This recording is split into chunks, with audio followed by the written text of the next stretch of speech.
My name is Somodi, and welcome to my presentation of how green is my library, where I set out to assess the Alexander Campbell King Law Library at the University of Georgia.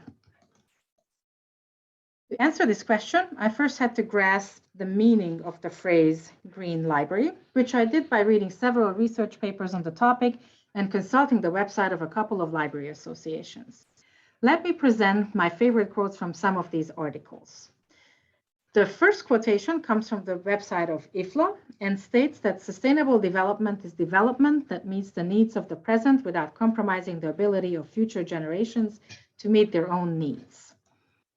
The next quote is from a Kenyan author, Ashing, who emphasizes that university libraries have immense potential to position themselves as drivers of change in the strive for green transformation, environmental sustainability, and sustainable development. The Australian author Brodie describes her feelings about a newly and sustainably built academic library by stating, "For me, the most exciting things about the new library are that students have flocked to use it and that the new building is becoming the living laboratory for research and learning about sustainability. It is a real investment in the future of the university and our students." And here is a quote from a German research paper that I have found to be the most helpful one when it came to putting together my own checklist of indicators. For any construction project, just as for any complex undertaking in general, a checklist provides a useful means of confirming that everything has been considered. Next, a quick overview of the library itself. It is an academic law library located on the campus of the University of Georgia in the town of Athens. A bit surprisingly, it is not part of the university-wide library system per the American Bar Association's regulations. Instead, it is part of the UGA Law School. It is housed in two buildings that were built in 1967 and 1981. The library has a sizable collection of more than 500,000 print volumes and a rapidly growing collection of electronic resources as well. How did I conduct my research, you might ask? I utilized a checklist of indicators and also analyzed the library's website for related content. The majority of the indicators on my checklist were chosen based on my literature review. I also added some indicators from my own experiences on the topic. I added a yes and no column and a wide margin for extra comments. For transparency, I feel the need to disclose here that I'm currently employed at the UGA Law Library, but I try to make my observations as objective as possible.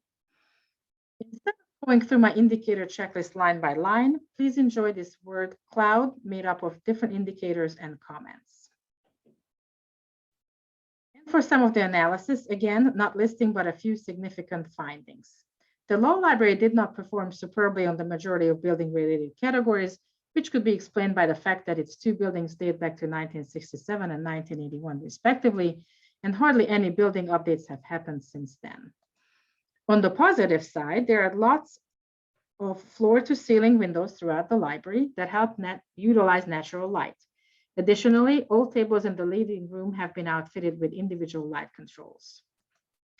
Another positive example is the library cooperating with another campus unit to ensure that the old landscaping in front of its buildings was replaced by water-efficient native plants.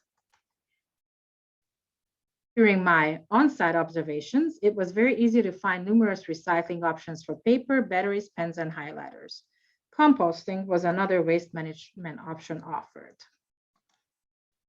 The present slide addresses an area where the observation did not yield a definite yes or no answer for greenness, namely the law library's collection.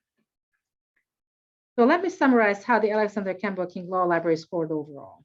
I would say that the library did well in some categories, but it left a lot of room for improvement in others, especially the building-related ones.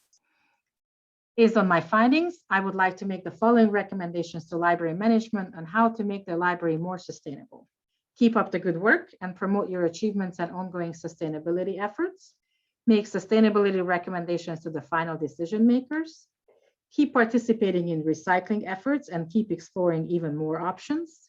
Complete a patron audit and tap into your unique patron base of future lawyers and lawmakers. And last but not least, dedicate a page on the library's website to sustainability issues. After a quick glimpse at the page of references for this presentation, Harry Dog and I want to thank you for your attention.